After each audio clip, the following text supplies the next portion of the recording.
It's the sexy Lee Ryan from Blue. Proud to bring on our next guest. Please welcome Channel 4's goddess of grime, Kim Woodburn. Come on!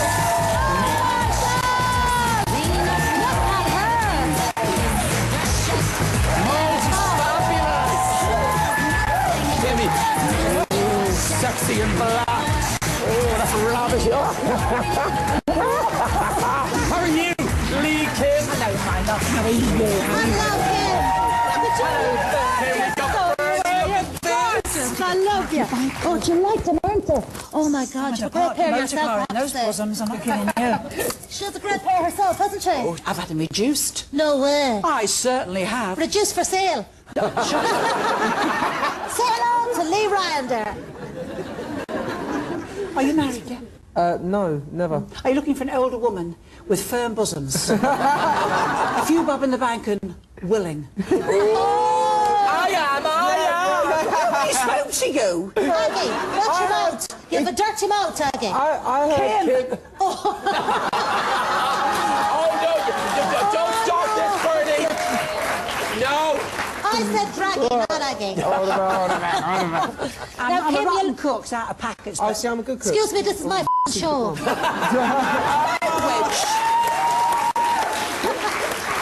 Kim, you look like the kind of lady who's married to the mob, but in fact you're married to the mob. What attracted you to a life of crime?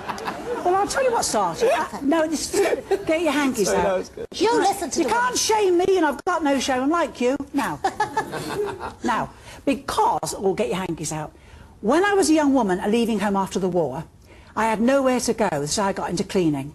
And the only place I thought that I need accommodation, I've got to get a living-in cleaning job. Because I had nowhere to go. Well, good for you. So I got an advert in the paper, and I moved into this horrible little grotty room, and she had two snotty-nosed kids, and I worked round the clock, cleaning, washing, ironing, the lot I did. That's how I got into cleaning. Kim, you must have some amazing stories from cleaning people's houses. Because you've access to their rooms, their bedrooms, their kitchen, Do you know their what? houses. If you want to know what wealthy people are like, ask the housekeepers. Do you find the more wealthy the people are, Well, you see, the untidier they can be, Kim? I've always said this, haven't I? There's no class distinction between dirt and cleanliness. Would you say the royal family are clean? Well, do you know otherwise? What's that, sir? Tell Well, me. look, how would we know if Prince Charles has got dirty underpants? Oh, he has massive ears. There's bound to be dirt in them.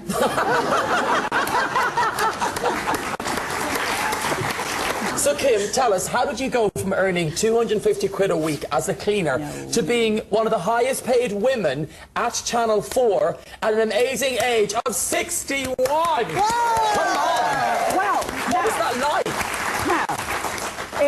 I was 61 and it was 2003. This cleaning agency who got me all these wonderful jobs said, Kim, there's a production company been on the phone, they're looking for a great cleaner to do a television show. I said, what are you ringing me for? She said, because you're a great cleaner. She said, you're your best I've got on my book, she said. Give it a go. Right, gives me a number, this woman rings me and she said, tell me about yourself. I said, what do you want to know? How long have you cleaned? I said, too bloody long if you want the truth, I said. She said, Channel 4, she said, and talk back. She said, will you do a proper audition? Now, she just told me it was one show. That's all she said to me. And you know what? We'd done 5 and 2 went out. We were an immediate hit. We were like bloody Hollywood, Hag It and was I. huge. It was everywhere. Huge. I loved you and Aggie. You were like Tranny and Susanna on Domestos. But you'd already a showbiz background when you were a young one. You modelled for Littlewoods, didn't you? Yeah, but I wasn't a big model, lovey. Why are you I was not? always round-shouldered. Have we got a picture? Let's have a I look was at you in never a action, big Kim. model. There's no good line. Oh, look at your Sexy beautiful. lady. Sexy lady. Kim, you were a stunner. Not that you aren't still. But if I were you, I'd give Jedward's gangster granny her hair back. What's the story with the bun? It's in bits. I don't wear my hair like this when I'm not working. I wear it in a big long ponytail. But the point is, my love, when I got the job, Stephanie said to me, Kim, you're very tall, she said, and Aggie's tiny. I want you to look as tall as possible, and those jackets and pearls and high heels, she said, how high can you get your hair? So I said, well, I'll have a go. And I put a big plaits on top. She said, that's the style you've got to have. I love it. But I do not wear this style because I feel like Widow Twanky. I think it's lovely. I'm on a job. How long is it? What's your hair down to when you take it I down? can't tell you that. I'd have to kill you. Okay. But he'll tell you later. And then I'll kill you. Lee's like, I want to smell your hair later. Oh, Lee, you dirty thing, yeah. In all fairness, lads, some people are very fussy about their hair. I went on holidays with a sister of mine. She wasted half the week deciding what to do with her hair. First it was plaits, then pigtails, then the straighteners. I was like, for feck's sake, why can't she have a Brazilian like everyone else? Do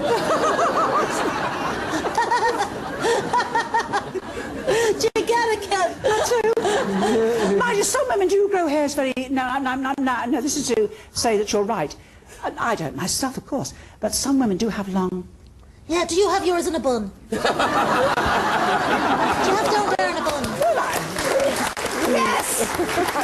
To match the... Yes, I have it like this, yo.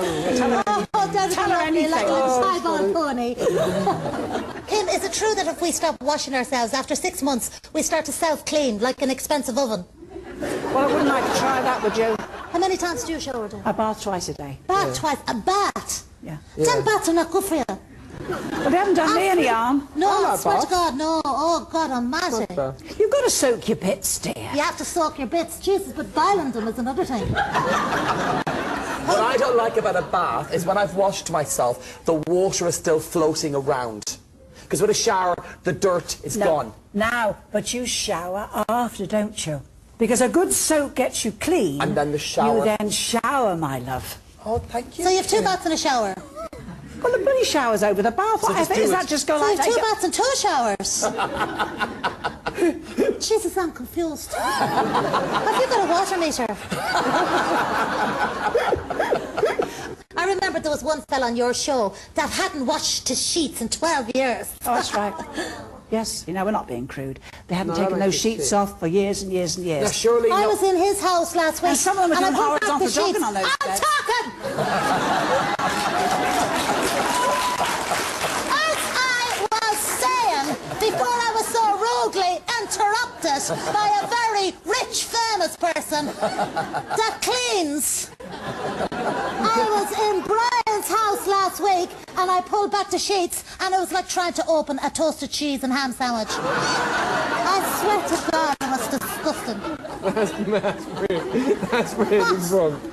That's the truth, you know it. Stop it. You know it, I had to get you a cleaner and all. Stop it. I'm not going to stop it, it's the truth. No. Tell the truth. No, Kim. I had to power hose the bedroom. Bernie, so now, do you know what I read? It's disgusting, isn't it? You know why a bride, comes from years ago, this is absolutely true. You know why she carries a bouquet? Yeah. Because the brides years ago, about 100 years, got married in June. Yeah. Because I'm not lying, because the summer was starting and they started to get high. There was no baths or anything. You know that? Yeah. And she started carrying a bouquet, it's tradition, because you couldn't smell her body, it stunk. Oh, jeez. No, it's the truth. That is the absolute truth. There was no baths in those days, was there? I remember when I got married, my mother telling me about the birds and the bees. She said, Bernie, on your wedding night, your husband will want to put his most prized possession into the place where you do your pee-wee. For the life of me, I couldn't understand why he wanted to put his UB40 albums into me kitchen sink. Don't be judging me, we had only an outside toilet. It gets so cold in the campsite, I swear to God. In the winter, the chickens do throw themselves at the electric fences. No! Just be praising the poor little things until we fry them and eat them. So, now, I watched you on I'm a Celebrity, thought you were amazing. Now, you did say something about you and your co-host, your colleague, Aggie. Next question. Oh, no, tell her. Kim, please. Next question. Do you really dislike each other? I don't know what you're talking about. Really? Oh, come on, we all know what you said, and I'm a Celebrity, get me out of here. Angie, well, what did I look at say? that. There you are, there on the TV There you are with Awards. Gandhi. Gandhi, she's like. Let's go. I'm not saying a word. Please. I will Is it not. true that she said you look like Hagrid on Harpic? I look like Hagrid in drag, quite right. Oh, it's a bitch. I called her Harry Potter, it's all right. She does look like Harry Potter. That's funny. Next question, Brian. I think she was wrong. I think you look more like Pat Butcher on Brasso. Bernie! Or Hulk Hogan on HRT. Now, in all fairness, Kim, thank you so much. You have been absolutely amazing and a great sport. Give her a round of applause, ladies and gentlemen. Well, that that is literally all you've left for on this season of the Big Fat Breakfast Show. Thanks to my guests, Lee Ryan and Kim Byrne.